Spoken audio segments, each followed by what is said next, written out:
स्वागत है आपका। तो फिजिकल एजुकेशंस के अंतर्गत आने वाले महत्वपूर्ण प्रश्नों पर प्रैक्टिस। जी हाँ, प्रैक्टिस ही आपकी किस्मत को बदल सकती है, प्रैक्टिस ही आप में बदलाव ला सकती है। वो भी महत्वपूर्ण प्रश्नों पर प्रैक्टिस करनी है, ठीक है ना। अगर आप चाहते हैं कि सटीक नोट्स और कम से कम समय में ज़्यादा से ज़्यादा तैयारी करना चाहते हैं तो ये व्हाट्सएप नंबर दिया गया है, इस पर मैसेज या कॉल करके आप विस्तृत जानकारी कर सकते हैं। और मैं नोट्स को लगातार अपडेट करता रहता हूं, इसीलिए न्यू अपडेटेड नोट्स के लिए आप यहां पर इस नंबर के अलावा किसी और नंबर पर नहीं, इसी नंबर पर मैसेज या किसी भी डाउट के लिए आप कॉल करके जानकारी कर सकते हैं। आइए महत्वपूर्ण प्रश्नों पर प्रैक्टिस करें। प्रश्न नंबर 1131, विकास एक सतत और धीमी प्रक्रिया है। विकास एक सतत और धीमी प्रक्रिया है, ये किसका मानना है, ये किसका कथन है? सही जवाब स्किनर, ठीक है ना। स्किनर ने ही निरंतरता का सिद्धांत दिया था, स्किनर ने ही अपना प्रयोग चूहे पर किया था, ठीक है। और क्रिया प्रसूत अधिगम अनुबंधन सिद्धांत दिया था, क्रिया प्रसूत अनुबंधन सिद्धांत ये स्किनर की ही देन है, ठीक है ना। चलिए प्रश्न नंबर 1132, बुद्धि ज्ञान को अर्जन करने की क्षमता है, एक किसका महत्वपूर्ण कथन है? बुद्धि ज्ञान को अर्जन करने की क्षमता है, ये किसका महत्वपूर्ण कथन है? सही जवाब होगा जीन पियाजे, ठीक है।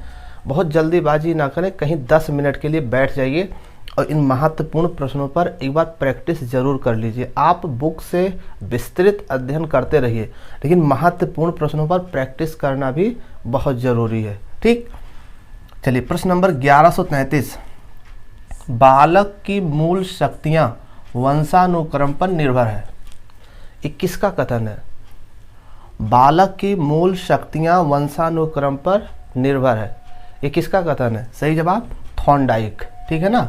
इसका जवाब क्या होगा? थॉर्नडाइक।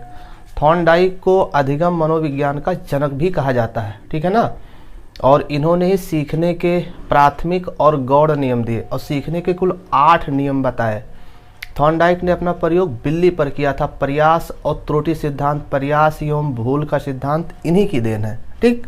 चलिए प्रश्न नंबर 1134, बालक का मन ही अध्यापक का पाठ्य पुस्तक है, ये किसका कथन है? किसने कहा बालक का मन ही अध्यापक का पाठ्य पुस्तक है? बताएं। सही जवाब रूसो, ठीक है। अभ्यास करते रहिए और ये सभी बहुत ही महत्वपूर्ण है, इसलिए इनको छोड़िए नहीं। प्रश्न नंबर 1135, व्यवहार के कारण व्यवहार में परिवर्तन ही अधिगम है। व्यवहार के कारण ही व्यवहार में परिवर्तन ही अधिगम है, ये किस मनोवैज्ञानिक का महत्वपूर्ण कथन है? बताएं। सही जवाब गिलफोर्ड, ठीक है ना। गिलफोर्ड जिन्होंने त्रिआयामी सिद्धांत दिया था, गिलफोर्ड ने बुद्धि के अंतर्गत, ठीक। चलिए प्रश्न नंबर 1136, अमूर्त चिंतन की योग्यता ही बुद्धि है, ये किसका महत्वपूर्ण कथन है? बहुत ही महत्वपूर्ण है। अमूर्त चिंतन की योग्यता ही बुद्धि है, ये किस महत्वपूर्ण मनोवैज्ञानिक का कथन है? सही जवाब क्या होगा? टर्मन। टर्मन ने कहा था अमूर्त चिंतन की योग्यता ही बुद्धि है, ठीक। चलिए प्रश्न नंबर 137, अभिप्रेरणा सीखने की आवश्यक शर्त है। अभिप्रेरणा सीखने की आवश्यक शर्त है, ये किस मनोवैज्ञानिक का कथन है? बताएं। सही जवाब क्या होगा? मेल्टन, ठीक, मेल्टन, राइट। अब प्रेरणा यानी मोटिवेशन, मोटिवेशन और एजुकेशन दोनों का गहरा संबंध है। बिना मोटिवेट हुए कोई अधिगम नहीं कर सकता है। अब प्रेरणा मतलब एक आंतरिक शक्ति है जो हमारे कार्य करने की क्षमता को बढ़ा देती है। और वही बात किया जाए अभिप्रेरणा का सिद्धांत, तो ये मैस्लो ने दिया था। आवश्यकता सिद्धांत, मांग सिद्धांत, ये मैस्लो की देन है, ठीक है ना। चलिए प्रश्न नंबर 1138, चिंतन मानसिक क्रिया का ज्ञानात्मक पहलू है, ये किसका कथन है? चिंतन मानसिक क्रिया का ज्ञानात्मक पहलू है, ये किसका महत्वपूर्ण कथन है? बताएं। सही जवाब रॉस। ठीक, चलिए प्रश्न नंबर नेक्स्ट। कल्पना दूरस्थ वस्तुओं के संबंध में चिंतन है। कल्पना दूरस्थ वस्तुओं के संबंध में चिंतन है, ये किसका महत्वपूर्ण कथन है? सही जवाब मैकडूगल। ठीक है ना, मैकडूगल। ठीक है ना, जिन्होंने 14 प्रकार के संवेग बताए थे। ठीक है, और जितने प्रकार के संवेग होते हैं उतने प्रकार की मूल प्रवृत्तियां होती हैं, यानी 14 संवेग और 14 प्रकार की मूल प्रवृत्तियां भी होती हैं। चलिए प्रश्न नंबर 1140। शिक्षा त्रिध्रुवीय प्रक्रिया है, किसने कहा? किसने कहा शिक्षा त्रिध्रुवीय प्रक्रिया है? सही जवाब जॉन डेवी। ठीक है ना, जॉन डेवी। देखिए डी जब लिखते हैं तब 3 की तरह बन जा रहा है, देखिए। ठीक है, तो 3 बन जा रहा तो डीबी मतलब ये 3 हो जाएगा। ठीक है ना, तो ये हो गया शिक्षक और पाठ्यक्रम और छात्र, ये हो जाएगा इसके अंतर्गत। चलिए प्रश्न नंबर 1141। शिक्षा द्विध्रुवीय प्रक्रिया है, किसने कहा? किसने कहा शिक्षा द्विध्रुवीय प्रक्रिया है? सही जवाब एडम्स। जब एडम्स लिखते हैं तो देखिए 2 बन गया ना, अब आप 2 से हो जाएगा द्विध्रुवीय। ठीक है, तो ऐसे याद कर सकते हैं। ठीक, चलिए प्रश्न नंबर 1142। संवेग व्यक्ति की उत्तेजित दशा है, ये किसने कहा? संवेग व्यक्ति की उत्तेजित दशा है, ये किस मनोवैज्ञानिक का कथन है? बहुत ही महत्वपूर्ण है। सही जवाब वुडवर्थ। ठीक है ना, ठीक है। संवेग का शाब्दिक अर्थ होता है उत्तेजना, और जब कोई व्यक्ति संवेग की स्थिति में होता है तो उसका हाव भाव, उसका जो बॉडी लैंग्वेज होता है वो नियंत्रित नहीं होता है। ठीक है ना, ठीक। और जो संवेग जिसका नियंत्रित नहीं होता है वो समझ लीजिए उसको अपरिपक्व माना जाता है, और जो अपने संवेग को नियंत्रित करने की क्षमता रखता है उसको परिपक्व माना जाता है। ठीक है, चलिए प्रश्न नंबर 1143। मनुष्य एक सामाजिक प्राणी है, बहुत ही महत्वपूर्ण कथन है। ये किसका कथन है? मनुष्य एक सामाजिक प्राणी है, ये किसका कथन है? सही जवाब ये अरस्तु का है। ठीक, नेक्स्ट क्वेश्चन प्रश्न नंबर 1144। किशोरा अवस्था जीवन का सबसे कठिन काल है, ये किसका मानना है? किसने कहा कि किशोरा अवस्था जीवन का सबसे कठिन काल है? बताएं। सही जवाब किलपैट्रिक्स।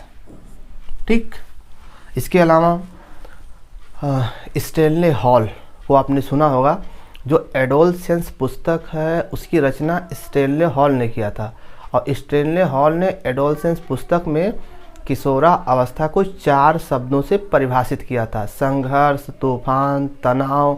ठीक है ना, और संघर्ष की अवस्था, संघर्ष, तनाव, तूफान और दबाव, इन 4 शब्दों से परिभाषित किया था स्टेनले हॉल ने एडोलसेंस पुस्तक में। ठीक, चलिए प्रश्न नंबर 1145। शिक्षा ही राष्ट्रीय एकता का अधिकार है, ये किसका कथन है? शिक्षा ही राष्ट्रीय एकता का अधिकार है। सही जवाब पंडित जवाहरलाल नेहरू, जो हमारे देश के प्रथम प्रधानमंत्री थे। 16 साल 9 माह 11 दिन तक ही हमारे देश के प्रधानमंत्री रहे। ठीक है, चलिए प्रश्न नंबर 1146। 20वीं शताब्दी को बालक की शताब्दी कहा है, किसने? 20वीं शताब्दी को बालक की शताब्दी किसने कहा है? बताएं। सही जवाब क्रो एंड क्रो, ये बिल्कुल याद होना चाहिए, बिल्कुल रटा होना चाहिए। ठीक, प्रश्न नंबर 1147। मानव शिशु जो कुछ बनता है जीवन के प्रारंभिक 4 या 5 वर्ष में ही बन जाता है। मानव शिशु जो कुछ बनता है जीवन के प्रारंभिक 4 या 5 वर्ष में ही बन जाता है, ये किस मनोवैज्ञानिक का कथन है? बताएं। सही जवाब हो जाएगा सिगमंड फ्रायड।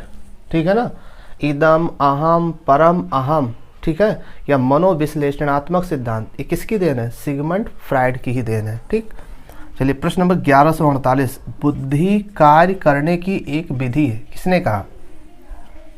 ये किसका महत्वपूर्ण कथन है? बुद्धि कार्य करने की एक विधि है। सही जवाब वुडवर्थ। ठीक है ना, इसके अलावा अगर ये पूछा जाता बुद्धि का बहुकारक सिद्धांत किसने दिया, तो थॉर्नडाइक ने दिया था। ठीक है ना, और बुद्धि का द्विकारक सिद्धांत किसने दिया था? स्पीयरमैन ने दिया था। तो ये सब याद होना चाहिए। बुद्धि का द्विकारक सिद्धांत स्पीयरमैन, बुद्धि का एक कारक सिद्धांत टर्मन बिने और ईस्टर्न ने दिया था। ठीक है ना। चलिए नेक्स्ट क्वेश्चन, प्रश्न नंबर 1149। बाल्यावस्था जीवन का अनोखा काल है, किसने कहा? किसने कहा बाल्यावस्था जीवन का अनोखा काल है? बताएं। सही जवाब कोल एंड ब्रूस। ठीक, कोल एंड ब्रूस, राइट। चलिए क्वेश्चन नंबर 1150। प्रेरणा कार्य को प्रारंभ करने और जारी रखने और नियमित करने की एक प्रक्रिया है। प्रेरणा कार्य को प्रारंभ करने, जारी रखने और नियमित करने की एक प्रक्रिया है। ये किसने कहा? सही जवाब गुड, राइट, गुड। प्रश्न नंबर 1151। अब प्रेरणा सीखने का सर्वोत्तम राजमार्ग है।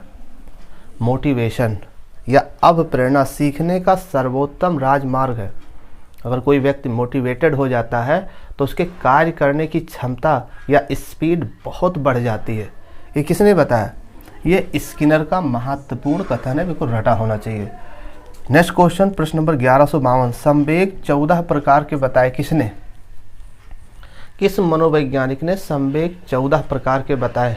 ठीक है, सही जवाब क्या होगा? मैकडूगल। जितने संवेग होते हैं उतने ही मूल प्रवृत्तियां होती हैं। 14 संवेग और 14 मूल प्रवृत्तियां होती हैं, राइट। चलिए प्रश्न नंबर 1153। स्वस्थ शरीर में स्वस्थ मस्तिष्क का वास होता है। स्वस्थ शरीर में स्वस्थ मस्तिष्क का वास होता है, किसने बताया? ये सही जवाब होगा, इसका कथन है ये अरस्तू का है। तो ये महत्वपूर्ण फिजिकल एजुकेशन के अंतर्गत आने वाले महत्वपूर्ण प्रश्न थे। और भी प्रश्नों पर चर्चा हम करते रहेंगे। धन्यवाद।